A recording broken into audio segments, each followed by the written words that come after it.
الفضول.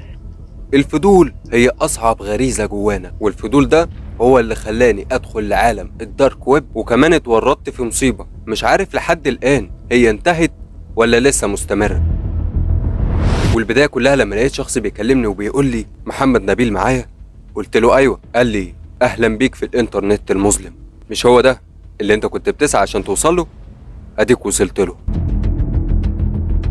دي كانت البداية، أما النهاية هنشوفها مع بعض دلوقتي. وقبل ما نبدأ انزل بقى دلوقتي اعمل لايك واشترك في القناة لو انت مش مشترك، وتقعد بقى كده وتركز معايا جدا عشان هاخدك معايا لعالم مختلف تماما عن العالم اللي انت عايش فيه. خلاص كده تمام؟ جهزت نفسك؟ يلا بقى نبدأ.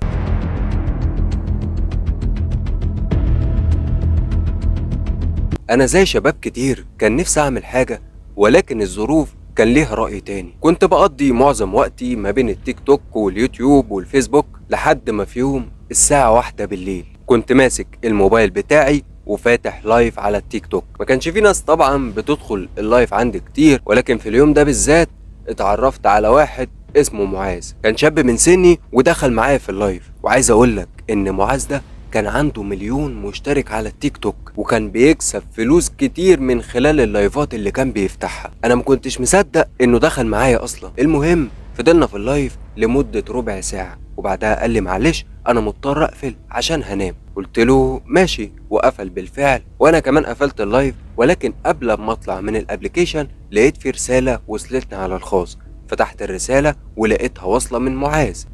عايز ايه يا عم؟ احنا مش لسه كنا مع بعض؟ كان بيقول لي في الرسالة انه اتبسط جدا بالوقت اللي قضيناه مع بعض، وان بكرة هبقى مشهور ومعايا فلوس كتير، وان هو قرر يساعدني. طلب مني رقم تليفوني وبعتهوله وقال لي بكرة هتصل بيك. قفلت الموبايل ونمت وانا فاكر بقى ان خلاص كده ايه، الدنيا هتضحك لي. ما كنتش اعرف ان دي بداية الكارثة. تاني يوم الساعة 7 بالليل لقيت رقم غريب بيرن عليا، ولما رديت لقيت واحد بيقول لي يا مساء الفل، عامل ايه؟ انا معاذ. فضلنا نتكلم لمدة نص ساعة، وبالليل فتحنا لايف، وكانت اول مرة اشوف عدد الناس ده كله عندي في اللايف بتاعي. ده مش كده وبس، ده في كمان ناس بدأت تبعت لي هدايا، وانتوا عارفين طبعا ان الهدايا بفلوس دلوقتي. ومن بعدها الوضع ده فضل مستمر كده لمدة 10 ايام. وفي الوقت ده كنت عامل مشاكل في البيت ومتخانق مع اهلي يعني، وبالصدفة وانا بكلم معاذ حكيت له عن المشاكل دي، وهو قال لي طب ما تيجي يا عم تقعد معايا في شقتي يومين 3 كده لحد الامور ما تهدى، وكده كده انا عايش في الشقه دي لوحدي، يعني هنبقى واخدين راحتنا وهتفك عن نفسك. لما قعدت افكر فيها شويه كده لقيت بالفعل ان انا محتاج ابعد عن البيت لحد الامور ما تهدى. خدت هدومي وقلت لهم في البيت ان انا طالع مصيف. طلعت على شقه معاذ اللي بعت لي اللوكيشن بتاعها، وعايز اقول لكم ان اول ما دخلت الشقه كانت فخمه جدا جدا فوق ما تتخيلوا. كان عامل فيها اوضه كان عاملها استوديو فقط علشان لما يصور لايفات والكلام ده يبقى المظهر وراه جميل، اما باقي الشقه فكانت خرافة. خدني ودخلنا أوضة وقال لي دي هتبقى أوضتك يا معلم، وهو كان في أوضة تانية جنب مني. وبعدها قعدت ارتحت. وبالليل وسط ما كنا قاعدين أنا ومعاذ بنتكلم لقيته بيقول لي مش نفسك تبقى مشهور كده وعندك فلوس كتير وعندك شقة فخمة زي دي؟ قلت له أكيد نفسي طبعا، بس إزاي؟ وكلمة إزاي اللي قلتها دي هي اللي قدمت كلام معاذ، لانه ما كانش عارف يقول لي الكلام اللي هو عايز يقوله لي ازاي. والكلمه اللي انا قلتها له خليته يبدا الموضوع بسرعه، وقال لي انا هقول لك ازاي. علشان توصل لكل اللي انا وصلت له ده لازم تضحي بحاجه. يعني عندك انا اهو قبل ما اوصل للي انا وصلت له ده ضحيت بحاجات كتير. المهم فضل يتكلم معايا كده بكلام الغاز وما فهمتش منه ولا كلمه، وقال لي ان بعدين هيفهمني. المهم دخلت نمت، وفي نفس اليوم صحيت على الساعه 3 الفجر. صحيت علشان ادخل الحمام، ونزلت من على السرير وفتحت باب الاوضه وخرجت. ولكن اثناء ما انا كنت رايح على الحمام وقفت مكاني لان سمعت معاذ وهو بيتكلم في اوضته، وصوته كان عالي جدا. كان واضح جدا ان هو بيتخانق مع حد. ما كانش قصدي اتطفل، ولكن بدافع الفضول لقيت نفسي قربت من باب الاوضه علشان اسمع هو بيقول ايه. كان في اعتقادي ان هو مثلا معاه شخص جوه والاتنين بيتخانقوا مع بعض، ولكن ما كنتش اعرف ان هي دي لحظه البدايه اللي هتبقى سبب المصايب كلها اللي انا هقع فيها. لما قربت جدا من الباب بدات اسمع هو بيقول لي بوضوح. كان بيقول وانا هعمل ايه يعني؟ انا قلت لك 100 مره ان انا متخانق مع اهلي وسبت البيت ومش هعرف اعمل اللي انت عايزني اعمله. كان في صوت حد بيتكلم معاه، ولكن كان صوت مكتوم كده. عارف انت لما تبقى حاطط ايدك على بقك وبتتكلم بيطلع صوت تخين كده ومش مفهوم؟ هو ده الصوت اللي كان بيكلم معاذ في اللحظة دي. وكمان معاذ قال له حاضر حاضر، كده كده محمد نبيل اللي انا قلت لكم عليه خلاص انا قربت اقنعه بالموضوع وشوية شوية هيبقى معانا. هنا انا وقفت كده مصدوم، محمد نبيل؟ انا محمد نبيل، طب هو عايز مني ايه وجايبني هنا ليه؟ وسط التفكير والسرحان اللي انا كنت فيه ده لقيت باب الاوضه اتفتح وهو طلع بيبص لي وعينيه كانت بتطق شرار. قال لي انت واقف هنا ليه؟ قلت له قبل ما تقول لي بس انت واقف هنا ليه والكلام ده، انت عايز مني ايه وجايبني هنا ليه؟ على فكره انا سمعت كل الكلام اللي انت قلته. في اللحظه دي لقيته هدي خالص وقفل الباب وحط ايده على كتفي وطلعنا سوا لحد الصاله، قعدنا قدام بعض وبدا يتكلم وقال لي بص يا محمد، انا هقول لك انا عايز منك ايه. مبدئيا كده انا شغال مع الانترنت المظلم. قلت له ايه الانترنت المظلم ده؟ قال لي ده يبقى الدارك ويب. ما كنتش محتاج وقت كتير عشان افهم اللي هو قاله، اكيد يعني اي حد دلوقتي عارف ايه هو الدارك ويب. وكمل كلامه وقال لي وكل الفلوس اللي معايا والشقه الكبيره العريضه اللي انت شايفها دي والاف المتابعين اللي على السوشيال ميديا اللي متابعيني، كل ده كانوا هم السبب فيه، ولكن علشان تدخل وسطيهم بيبقى لازم تقدم تضحيات، والتضحية اللي انا قدمتها كانت كبيرة شوية. ولكن بعدها بدأت اشغل دماغي، قلت هم كده كده مش عارفين انا بعمل ايه، فخلاص ابعت لهم صورة اي حد. فوقفت ثانية كده وقلت له انت بتتكلم على ايه وصورة ايه وتبع، انا مش فاهم حاجة. فقال لي بص انا هشرح لك، انا كنت زيك كده في يوم من الايام وبالصدفة اتعرفت على واحد ودخلني في الدارك ويب. الموقع ده طبعا انت عارف ان هو في كل حاجة محرمة، تجارة سلاح، تجارة مخدرات، تجارة اعضاء، تجارة نساء، في كل حاجة. في ناس كده مختلة بتبقى عايزة تشوف مثلا شخص وهو بيتعذب، في ناس تانية بيبقى كيفها انها مثلا تتفرج على الجنس ولكن بطريقة تانية. يعني مثلا تشوف واحدة وهي بتخون جوزها، تشوف واحد وهو بيصور اهل بيته من غير ما ياخدوا بالهم. وللأسف انا كنت واحد من دول. بصيت له كده وقلت له يعني ايه كنت بتصور اهل بيتك من غير ما ياخدوا بالهم؟ قال لي بص هو مش بالظبط قوي، الشخص اللي انا كنت بتواصل معاه هو عايش اصلا في دولة عربية مش مقيم في مصر، وهو اللي بياخد منها الحاجات دي وبينشرها على الموقع. معرفش بقى بينشرها ازاي، المهم ان هو ليه مصادره يعني. قلت له كمل.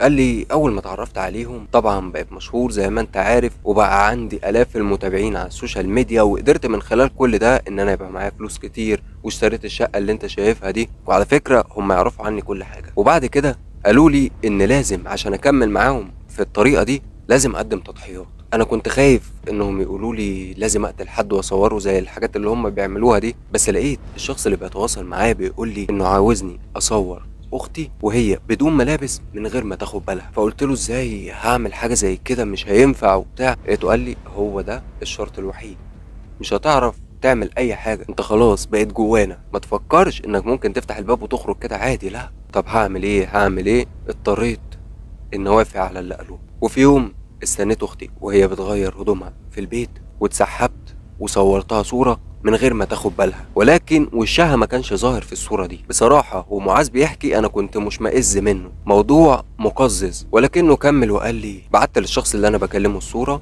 وعجبته جدا ونشرها على الموقع، طبعا لان اكيد يعني في واحد من ضمن اعضاء الموقع طلب ان هو يشوف حاجه زي كده وطلب ان اخوها هو اللي يصورها. افتكرت ان كده خلاص الموضوع انتهى وان التضحيه المطلوبه مني انا عملتها خلاص، ولكن اكتشفت بعد كده ان دي مجرد البدايه. طب بعد كده ايه اللي حصل؟ بعد كده طلب مني انه مش عايز صوره، هو عايز فيديو وعايزه في اسرع وقت. طب اعمل ايه؟ طب الصوره وش اختي ما كانش باين فيها، انما الفيديو كل حاجه هتبقى باينه، فانا بالطريقه دي هتفضح. ففضلت افكر اعمل ايه لحد اما قلت بس انا اجيب واحده من البنات اللي هم سلوكها مش محترمه واللي بيبقوا شغالين في البيوت اللي انت عارفها يعني، وقلت لها ان انا هصورك فيديو وانت بتغير هدومك من غير ما تاخدي بالي، وفي المقابل ده هديكي مبلغ. والبنت طبعا وافقت لان مش فارق معاها حاجه. وعملت كده بالفعل وجبت البنت وصورتها الفيديو ورحت باعت للشخص اللي انا بكلمه الفيديو اللي انا صورته، وقال لي تمام الله ينور عليك، وخد الفيديو معرفش نشره ولا وداه فين. وبس يا معلم، هي دي كانت البدايه. ومن بعدها وكل لما يطلب مني صور او فيديو بروح جايب البنت ومصور معاها وابعت له الحاجات دي، ودي البنت قرشين وامشيها، وهي دي بقت تضحيتي. انا لحد هنا كنت مشغل دماغي عليهم، محدش كان يعرف اللي انا بعمله، وفي المقابل ده كنت باخد فلوس كتير وعندي شقه كبيره زي ما انت شايف وبقيت مشهور على السوشيال ميديا، فليه لا؟ ايه رايك؟ قلت له ايه رايي في ايه؟ انت مجنون، انا لا يمكن اعمل اللي انت بتعمله ده. قال لي اهدى بس، بص عامه انا حاليا واقع في مشكله، لان البنت اللي انا كنت بجيبها وبصور معاها البنت دي مختفيه ومش عارف اتواصل معاها، فدي حاجه طبعا عامله لي مشكله. وكل ما الشخص اللي انا بتواصل معاه يكلمني اقول له معلش اصلا انا عامل مشاكل في البيت، اصلا انا مش عارف ايه، وبتحجج له باي حاجه. وقال لي ان لازم ادور على حد بسرعه يعمل نفس اللي انا بعمله لحد اما انا اشوف حل. قلت له اه وانا بقى الشخص ده صح؟ قال لي يا ابني وايه المشكله؟ انت هتجيب واحده ما تعرفهاش وهتعمل نفس اللي انا بعمله، يعني مفيش اي ضرر عليك، ومقابل ده هتاخد فلوس كتير. قلت له لا انا مش زيك وعمري ما هوصل للي انت وصلت له. ما خدتش وقت كتير عشان افكر، بس القرار اللي انا خدته ان لو الفلوس هتخليني ادوس على كرامتي وعلى رجولتي يبقى ملعون ابو الفلوس، مش عايزها. وعلشان كده رحت قايم من مكاني وداخل الاوضه، لميت هدومي علشان اسيب البيت وامشي. ولكن وانا ماشي لقيته بيحذرني وبيقول لي يا ابني الناس دي خطر، انت خلاص دخلت وسطيهم وهم عرفوا كل حاجه عنك، يعني مش هيسيبوك تمشي كده بالساهل. قلت له ماليش دعوه، انا لا دخلت وسط حد ولا اعرف حد، ومن هنا ورايح انا ماليش اي علاقه بيك، اعمل انت بقى اللي بتعمله بس بره عني. وفتحت باب الشقه ومشيت وطلعت على بيتنا وقعدت وكل شيء كان ماشي طبيعي. وتاني يوم وانا قاعد في اوضتي وماسك الموبايل زي ما انا متعود لقيت جرس الباب رن. قمت فتحت الباب، ما كانش فيه حد ولكن كان في ورقه محطوطه قدام باب البيت. خدت الورقه ورحت بصيت كده يمين وشمالي واتاكدت ان فعلا ما فيش حد، علشان كده رحت قافل الباب ورحت داخل اوضتي وفتحت الورقه وبدات اقرا اللي فيها. واللي كان مكتوب فيها لو فاكر انك هتقدر تدخل وسطينا وتخرج كده بسهوله تبقى غلطان، انت هتنفذ كل المطلوب منك، ولو ما عملتش كده مش هتموت لوحدك، هتموت انت وعيلتك كلها. فكر كويس ورد علينا لان المره الجايه هيبقى فيها دم. وهي دي الرساله اللي جات لي. طب عرفوا طريقي منين؟ اكيد طبعا من معاذ. طب هعمل ايه دلوقتي؟ هعمل ايه؟ فضلت قاعد مرعوب في البيت لان انا متاكد ان الناس دي ممكن فعلا ياذوني. بعدها بلحظات لقيت موبايلي بيرن، لما مسكته لقيت رقم معاذ. رديت عليه وانا متنرفز جدا وقلت له عاجبك كده؟ اديهم قدروا يوصلوا لي. ولكن قبل ما اكمل كلامي لقيته بيقول لي تعالى لي دلوقتي، تعالى لي دلوقتي يا محمد في مصيبه. صوته كان واضح جدا ان هو بيعيط. حاولت افهم منه في ايه ولكن ما فهمتش. كل اللي فهمته منه ان في مصيبه في شقته وان لازم اروح له دلوقتي، وان لو ما رحتلوش دلوقتي احنا الاتنين هنروح في داهيه. رحت قايم لبست هدومي وطلعت على شقه معاذ. اول ما دخلت لقيته قاعد في الصاله وحاطط ايده على دماغه وعمال يعيط زي العيال الصغيره. قلت له في ايه يا ابني؟ قال له ادخل اوضتي وانت هتعرف كل حاجه. مشيت لحد ما وصلت للاوضه وفتحتها، واول ما فتحتها وقفت وانا مبلم ده عشان المنظر اللي شفته جوه الاوضه. كان فيه جثه بنت محطوطه على السرير، كل ده وانا ماسك اكرة الباب وعيني ما اتشالتش من على الجثه، وحرفيا ما كنتش قادر اتحرك. ولكن لما بدات افوق رحت قافل الباب بسرعه ورحت طالع له تاني على الصاله. قلت له ايه اللي جوه ده؟ قال لي دي البنت اللي انا قلت لك ان كنت بجيبها وبصور معاها. قلت له ايه اللي حصل لها ده؟ انت قتلتها؟ قال لي قتلت ايه بس؟ انا ما اعرفش، امبارح بعد انت ما سبتني ومشيت انا قفلت الشقه انا كمان لان اتخنقت وطلعت قعدت في بيت اهلي. والنهارده لما وصلت الشقه وفتحت الباب كنت شامم ريحه وحشه جدا. اول ما فتحت باب الاوضه اكتشفت الصدمه، البنت اللي ما كنتش لاقيها ودايخ عشان اوصل لها مقتوله على سريري. قلت له مين اللي عمل فيها كده؟ قال لي انت لسه بتسال؟ اكيد يعني هما. رحت قاعد على الكرسي اللي قدامه وبدات افكر ايه اللي ممكن نعمله. قلت له طب والعمل يا معاذ؟ قال لي مفيش حل تاني، لازم نعمل اللي هما عايزينه. قلت له ايه اللي هم عايزينه؟ لقيته راح حاطط ايده في جيب الجاكيت اللي كان لابسه وطلع ورقه وقال لي امسك اقرا الورقه دي وانت هتفهم كل حاجه. خدت منه الورقه وفتحتها وبدات اقرا اللي فيها، وكان مكتوب احنا كنا عارفين انك بتخدعنا من زمان، بس معلش كده كده احنا كنا سايبينك بمزاجنا لان مش هو ده الهدف اللي كان مطلوب منك، وده هيبقى اخر تحذير ليك، واللي هيطلب منك دلوقتي هتنفذه بالحرف الواحد، ولو فكرت انك تخدعنا لمرة تانية هيكون موتك، ومش موتك لوحدك، موتك انت وصاحبك محمد. المطلوب منكم انكم هتصوروا فيديو وانتوا قاعدين جنب الجثة، وبعدها هتبعتوا الفيديو ده للشخص اللي بتتواصلوا معاه، وبعدها نقدر نقول لكم اهلا بيكم في الدارك ويب. رميت الورقة من ايدي وانا مش قادر استوعب اللي بقراه.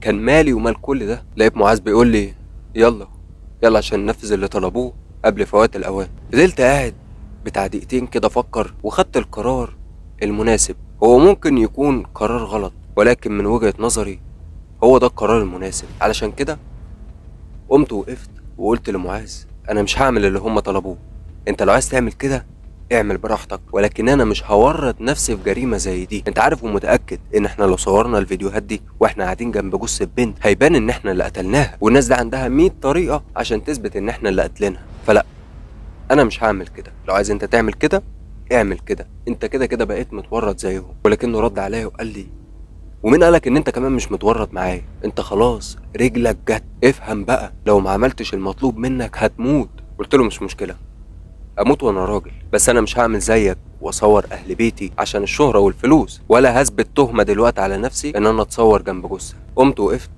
وقلت له: انا ماشي وانت براحتك، اعمل اللي انت عايزه، بس لو اتصلت بيا تاني انا هاذيك. ورحت فاتح باب الشقه ومشيت. وعايز اقول لكم ان انا كنت ماشي في الشارع وعمال اتلفت حواليا وخايف ان اي حد يطلع عليا ويقتلني، لحد ما وصلت البيت وفضلت قاعد وانا مرعوب. ومر بالظبط 5 ايام. 5 ايام مروا عليا، وكل ساعه كانت بتعدي من ال5 ايام كنت بحس ان موتي بيقرب. لحد اما في يوم وانا ماسك الموبايل بتاعي وقاعد على السوشيال ميديا قريت خبر بيقول: مقتل اليوتيوبر الشهير معاذ في شقته، ولم يستدل حتى الآن عن الجاني. وهل معاذ مات مقتول بالفعل ولا منتحر؟ رميت الموبايل من ايدي وانا عمال افكر، طب هعمل ايه؟ ما هم كده اكيد وصلوا لمعاذ وهم اللي عملوا فيه كده، او الله اعلم ممكن يكون هو اللي انتحر. مش عارف، افكار كتير عماله تدور في دماغي مش لاقي لها اي اجابه، بس كان لازم افكر صح وباسرع وقت علشان ما يحصليش زي اللي حصل لمعاذ. علشان كده رحت قايم من مكاني وقعدت مع اهلي وحكيت لهم على كل اللي حصل من اول معرفتي بمعاذ لحد اللحظه اللي احنا فيها دلوقتي. وبعدها سيبنا البيت ونقلنا من المحافظة اللي كنا فيها ورحنا على محافظة تانية بعيدة علشان محدش يقدر يوصل لنا. وكمان غيرت الموبايل بتاعي والشريحة وكل حاجة ليها علاقة بيا على السوشيال ميديا. والأيام بدأت إنها تمر، ولحد الآن الأمور ماشية طبيعية ومحدش قدر يوصل لي. ولكن مش عارف الأمور هتفضل طبيعية كده ولا هيجي وقت وهيقدروا يوصلوا لي. وبس كده انتهت القصة. اتمنى تكونوا استمتعتم بيها، ولو وصلت لحد هنا ما تنساش بقى انك تشترك في القناة لو انت مش مشترك، وما تنساش برضو انك تعمل لايك للفيديو. كان معاكم محمد نبيل، سلام عليكم.